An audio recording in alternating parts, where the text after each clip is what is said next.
지금 일본 물가 이런 데 상황은 어때요? 2012년부터 현재까지 해가지고 뭐 미국 주식시장 대충 4배 넘게 올랐습니다. 한국이 그동안 미국 4, 5배 오를 때 한국이 딱 40% 올랐습니다. 니케이 4배 올랐습니다. 니케이가 4배가 오르는데 어떻게 일본 물가가 안 올랐겠어요?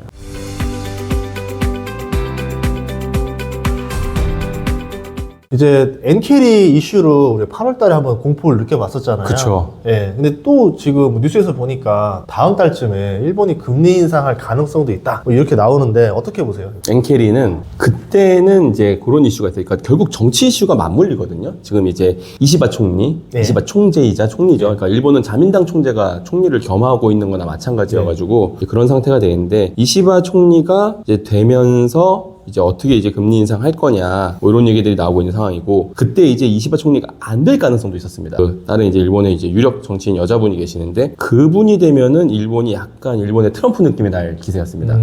금리 인상을 좀 안 하고 재정을 좀 풀어서 확 이제 일본도 약간 커브 스티프니 네. 일본의 장기 국채 금리가 오르고 뭐 이런 일들이 나올 수 있다. 결국 이렇게 보거든요. 일본이 이제 엔케이가 청산이 된다는 얘기는 생각보다 일본 물가가 많이 오르고 그래서 계속 일본이 금리 인상을 하고 생각보다 더 빨리 하게 되면은 엔화가 당연히 강해지겠죠. 네. 그렇게 되면은 이제 엔을 빌려서 투자하고 있는 사람들은 그냥 청산하는 게 낫겠네. 뭐 엔화에서 맨날 터지는데 이런 생각을 할 수 있다. 요거였는데 이 가능성이 사라졌다고 생각합니다. 자, 보세요. 자, 지금 미국 주식을 갖고 계신 분들 혹은 미국 주식이 없는 분들이 미국 주식을 팔까요, 살까요? 사고 있겠죠. 사고 있겠죠. 네. 네. 저희 입장이잖아요. 네. 일본 사람들은 아닐까요? 더하죠. 똑같을 네. 겁니다. 그러니까 엔캐리가 청산되려면은 기본적으로 주식시장이 안 좋아야 됩니다. 아, 미국 증시가 박살나야 된다. 그럼요. 그러니까 일본의 금리 인상과 미국 주식시장의 약간 붕괴까지 아니어도 하락이 맞물려야 청산을 하죠. 지금 미국이 저러고 있는데 어느 누가 엔캐리를 청산하고 있겠어요. 네. 누구는 이익 실현할지 몰라 누구는 신규 진입하고 있을 거거든요. 네. 저도 막 비트코인 사고 싶고 막 테슬라 사고 싶은데 제가 정확한 일반인이라고 치면은 한국 사람들도 지금 여전히 성악개민 늘어만 가고 있고 뭐 2024년 잔고 어마어마하게 늘었더라고요. 이제는 뭐 얼마 1조 달러 터치했다고 나오는데 일본 사람들 똑같을 겁니다.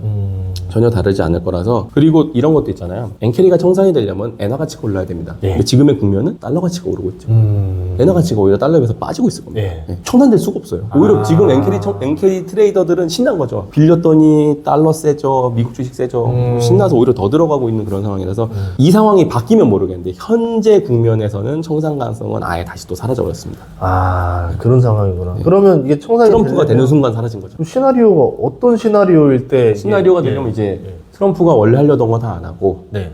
포모에 이제 두려움에 떨면서 테슬라 사고 비트코인 사던 네. 사람들이 와 우리 트럼프가 이럴 줄 몰랐다라고 해서 다시 투매하고 그러니까 네. 미국 증시가 쫙 빠져야 되는 쫙 거네요. 빠져야죠. 그러면서 이제 트럼프도 이제 관세 매기면 안 되겠는데 그쵸, 지금 다안 경제 하고. 박살날 것 같은데 이러면서 그냥 중국 팔아 이렇게 되면서 금리 인하 많이 할 것처럼 예상이 되면서 두두둑 떨어지고 네. 근데 또 예. 방금 말씀하신 시나리오 그것도 또 주식시장이 나쁘지 않은 게 금리 인하 왕창 하면 또 좋아질 거거든요. 그러니까 주식시장이 여기까지 온 이유가 다 있겠지만 약간 미국 시장만큼은 어떤 시나리오를 또 들이대도 크게 나쁘지 않아요.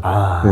어쨌든 트럼프는 경제에 우호적인 정책을 쓸 거고요. 네. 최소한 관세를 매길지는 약간 좀, 그러니까 딴 나라랑 마찰이 있을지 몰라도 자기네 나라 법인세 인하하는 건 이제 아무 일도 아니게 돼버렸거든요. 기본적으로 일단 모든 기업의 이익이 올라간 셈이 돼버렸잖아요. 그것도 주식시장 당연히 강세 요인이고. 그러니까 주식시장 강세인 이유를 알겠다. 그러니까 뭘 하더라도 답은 정해져 있는 상태로 그런 놓고 느낌인 거죠. 답을 맞춰놓고 나서 우리가 그냥 해석만 하는 거네요. 그렇죠. 마치 연애할 때 네.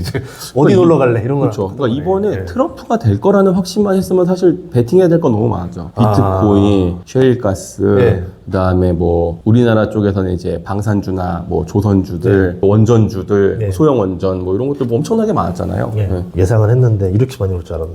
저도. 예상 못했습니다. 그러면은 지금 일본 물가 이런 데 상황은 어때요? 지금 뭐 많이 튀고 있어요? 괜찮아요? 그렇죠. 뭐 적당히 오르고 있는 거죠. 그러니까 네. 일본이라는 나라는 적당히만 올라도 너무 놀라운 게 이제 오른 적이 없는 게 왜 오르지 이렇게 네. 돼버리니까. 그러니까 일본에 아마 그거였을 겁니다. 그 음식 가격이 1,000엔이 넘어간다고. 얘들은 항상 1,000엔 아래에서 모든 걸 먹었는데 우리나라 가장 대표 뭐 순댓국, 국밥, 네, 뭐 이런 게 이제 10,000원 라인을 터치하면서 좀 이제 위협을 느꼈다면 이제 일본 라멘 값이 이제 1,000엔을 터치하면서 그런 걸 느꼈다고들 이제 기사들이 나오더라고요. 일본의 물가가 오르고 있는 건 맞는 상황입니다. 그 나라는 정말 물가가 오른 적이 없던 나라가 이제 부동산도 많이 올랐고 그다음에 제가 최근에 보다가 정말 느껴서 깜짝 놀랐던 게 일본은 잃어버린 20년이라고 하거든요. 네. 1987년부터 97년 그쪽을 고점으로 찍고서 2010년까지 20년 동안 주가도 무너지고 부동산도 무너지고 경제도 무너지고 있습니다. 근데 그동안 일본도 놀진 않았죠. 네. 그래서 이제 뭔가 내부적으로 이제 내상을 좀 치료하면서 버티고 있다가 2012년부터 현재까지 해가지고 뭐 미국 주식시장 대충 4배 넘게 올랐습니다. 한 5배 정도 오른 것 같아요. 한국이 그동안 미국 4-5배 오를 때 한국이 딱 40% 올랐습니다. 참담한 일이고요. 네. 니케이 4배 올랐습니다. 네. 니케이가 4배가 오르는데 어떻게 일본 물가가 안 올랐겠어요? 네, 당연히 그들도 뭔가 자산 효과가 나왔을 거고 일본 국민들도 약간 우리나라 주식도 괜찮은데 그리고 걔네들은 밸류 프로그램도 성공했죠. 한국은 그거 따라했는데 뭘 따라했는지 모르겠고요. 네. 네, 그래가지고 그런 부분들이 있으니까 일본의 이제 물가 상승은 어느 정도 이제 눈에 띄게 나타나고 있는데 이게 앞으로 더 나타날지 전혀 모르겠습니다. 제가 감히 예상할 수 있는 부분은 아닌 것 같습니다. 그러니까 일본 같은 경우는 지금 국민들 임금은 그렇게 많이 상승 못하면서 상대적인 가난함을 느끼지만 국가 자체로 봤을 때 경제는 좀 튼튼한 그러니까 이제 상태인 거고. 기업들이 이제 괜찮아진 예. 거죠. 그러면 금리 인상을 해볼만 하긴 한 타이밍이긴 하겠네요. 근데 아직도 근데 약간 일본에도 이제 그 향후 뭐 이제 미래의 금리를 그 반영하고 있는 예. 거 보면은 그렇게 심하게 인상이 반영돼 있지 않습니다. 내년까지 해도 한 번 정도 할 거다. 세상에. 네, 향후 1년 동안 해도 한 번? 뭐 이 정도가 아마 지금 컨센일 겁니다. 굉장히 그럼 낮게 보고 있는 거네요. 그러니까 뭐 물가가 그렇게 아직은 심각한 거 아니지 않느냐. 물가가 이렇게 이러다가 갑자기 바바박 올라가잖아요. 순간적으로 확 튈 때 있잖아요. 근데 그때는 금리 인상을 뒤따라한다 하더라도 그 속도를 못 맞추는 경우가 많잖아요. 그렇죠. 예, 예. 그 일본도 그렇게 돼가지고 통제할 줄 알았는데 통제 네. 못해가지고 갑자기 컨센이 막 올라가면서 네. 금리 인상 이거 계속해야 될 것 같은데 이렇게 되면 이건 안 좋은 시그널이 그렇죠. 근데 뭐 미국도 그랬잖아요. 물가 빠바박 오를 때 항상 파월이 제일 많이 했던 얘기가 일시적이야. 이런 얘기 되게 많이 하다가 물가 빠바박 올라니까 뒤늦게 금리 인상했던 모습인 거고 예. 그때 그렇게 뒤늦게 하다 보니 이번에도 뭐 약간 인하 타임이 놓친 거 아니냐 이런 얘기 하는데 대단하게 공부하신 그분들도 인플레이션이 그렇게 올 줄 예상을 못 했는데 일본 은행도 어마어마하게 고민할 거라고 봅니다. 근데 모릅니다. 그렇죠, 네, 그렇죠. 모릅니다. 돼봐야 알지만은 이제 고를 수 있다. 트럼프 당선되고 나면 엔화 절상시킬 수도 있다. 제2의 플라자 합의가 온다 이렇게 보는데 가능성 있을까요? 개인적인 예, 정말 개인적인 개인적인 의견이라면 의견이죠, 다 이거예요. 플라자 합의는 과거에 G7이 모여서 한 겁니다. 그때 이제 엔화만 절상시킨 게 아니라 독일도 있었고. 네, 마르크를 같이 절상시켰습니다. 그랬던 이유는 얘네들이 해도 너무 벌어가네 이게 된 겁니다. 무역 적자가 엄청났던 거죠. 근데 지금 일본이 미국한테 그렇게 많이 뜯어가는 상황은 아니잖아요. 그러니까 지금 현재 만약에 트럼프가 일본한테 니네 너무 많이 빨아가니까 절상시켜라라고 하면은 미국 혼자 해서 될 게 아니거든요.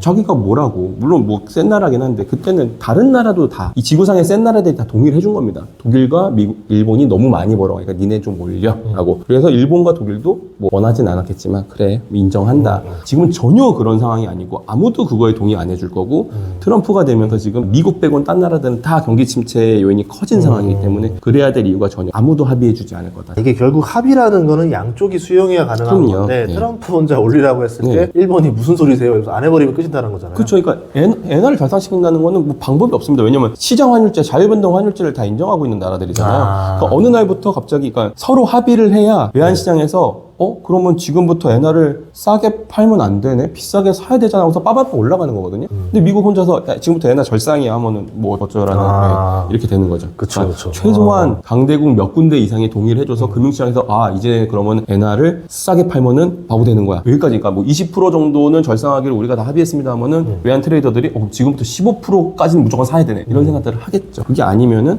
합의가 없는 절상은 불가능하죠. 말씀해주신 걸 종합해 보니까 왜 지금 미국 증시가 이렇게 좀 올라 있는지 지금 딱 보니까 리스크가 보이지 않는 상황이다 라고 지금 판단했기 때문에 그만큼 증시가 자신감 있게 올랐던 게 아닌가 이렇게 볼 수 있겠죠. 리스크가 없다와 비슷한 말이 될 수도 있을 것 같은데 전 지금 그냥 포모라고 생각합니다. 포모. 두려운 거죠. 나만 없어? 나만 비트코인 없어? 저 없거든요. 예, 저도 나만 없는 느낌이어가지고 지금 엄청 상대적으로 가난해졌거든요. 보통 이때가 끝물 아니에요? 포모올 때가. 그러니까 근데 어떻게 해요? 그거 뭐 사고 있는데 저희 고점에서 잘 사잖아요. 그쵸, 그쵸. 네. 그래서 지금 고점 매수를 또 검토 중입니다. 보통 포모가 한 번 오고 나면 그게 끝이 아니라 2차 포모가 오더라고요. 오죠. 그래서 지금도 비트코인 1억인데 네, 나중에 3억인데 이런 순간에 포모 2억 오는 거죠. 간다는데 지금이라도 좀 사야 되나? 뭐. 그러다 3억 갔대 그러면 이제 멘붕 오는 거고 근데 제가 그때 예. 한번 비트코인 옛날에 과거에 몇 년 전에 예. 한 8천만 원인가 한번 산 것 같은데 바로 3천만 원 되더라고요. 이게 포모잖아요. 그쵸. 네, 그때도 막 비트코인 10억 간다 이런 얘기 했어요. 저는 왜 무섭냐면 제가 손대는 순간 포모일 것 같아서 그러니까 이게 소장님이랑 저랑 같이 손대면 이제 바로 그럼 이제 나간다는 건데. 끝까지 안 산다는 사람이 샀을 때 제일 무서운 거더라고요. 그러니까요. 예, 여러분들 잘 체크해 보세요.